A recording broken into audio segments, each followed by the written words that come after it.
My dad's 43 male girlfriend is trying to get rid of me, 15 female. My mom passed away 5 years ago and I think of her every day. My dad went through a really bad depression, and I had to take care of myself basically. During the Christmas holidays, my dad told me that he had been seeing someone for a while. I noticed that he was happier and I guess I was happy for him. I didn't want him to be lonely forever, but I did feel like my mom was being erased completely. He never wanted to talk about her and he got rid of all pictures with her in them. He said that his GF will be spending Christmas with us and then moving in. I wasn't happy at all. I don't even know her, but I didn't say anything. I met her on Christmas and usually my dad and I put the star on the tree that day. We would put the star on the tree and watch The Grinch. It's our tradition and we kept it even when we were grieving my mom. It's the only tradition from when she was with us that we actually kept. When his girlfriend came over, he put the star on with her while I was in the bathroom. Also, we didn't watch The Grinch because she hates it. I know I sound spoiled and childish, but I was so angry.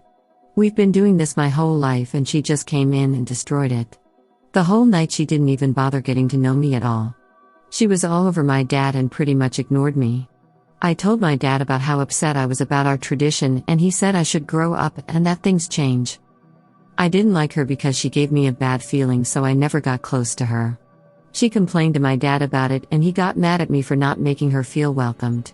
I felt bad because she makes my dad really happy, so I tried being more friendly with her.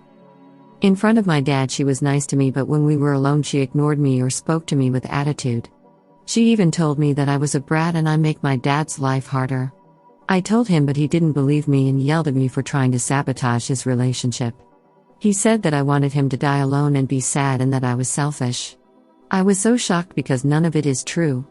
My dad basically treated me like I wasn't there at all after that. I felt like I did when my mom died, all alone. I stayed up really late one night because I just couldn't sleep and wanted to sneak in a midnight snack. The GF was in the kitchen on FaceTime, so I decided to be nosy and listen.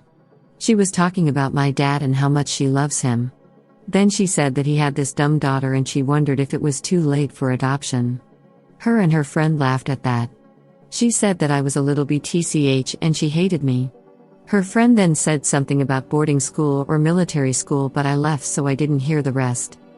I was so exhausted from all the crying I did, so I actually slept.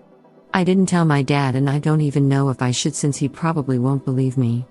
I really miss my mom. I kind of want to go live with my grandparents, mom's parents, now, but I don't want my dad to think that I'm leaving him. What do I do? Can I even do anything? How do I get my dad to listen to me? Would I be wrong for leaving? Update. Hi. Since my last post I spoke to my grandparents and told them everything. I asked if I could stay with them if I wanted to and they agreed. I then spoke to my dad again and tried to tell him how I felt and what I had heard. I didn't want to film or record because I knew that he would be mad at that and wouldn't listen. He didn't believe me again and thought that I was jealous of having to share him with someone else. I got upset and told him that I was leaving so he could live happily ever after without the burden of having me around. He looked shocked but didn't say anything. I had already packed my bags and had brought some things to my grandparents' house already. My dad didn't speak to me for the rest of the day. My grandfather picked me up and I've been there since. I haven't gone home and I haven't heard from my dad. My grandparents told me that they would handle my dad and that I shouldn't have to be the one doing it. I'm upset that my dad hasn't called or texted me once to see if I'm okay. At the same time, I'm feeling so much better being with my grandparents. My grandmother is probably the sweetest person ever and my grandfather is a little rough around the edges, but he's really a softie.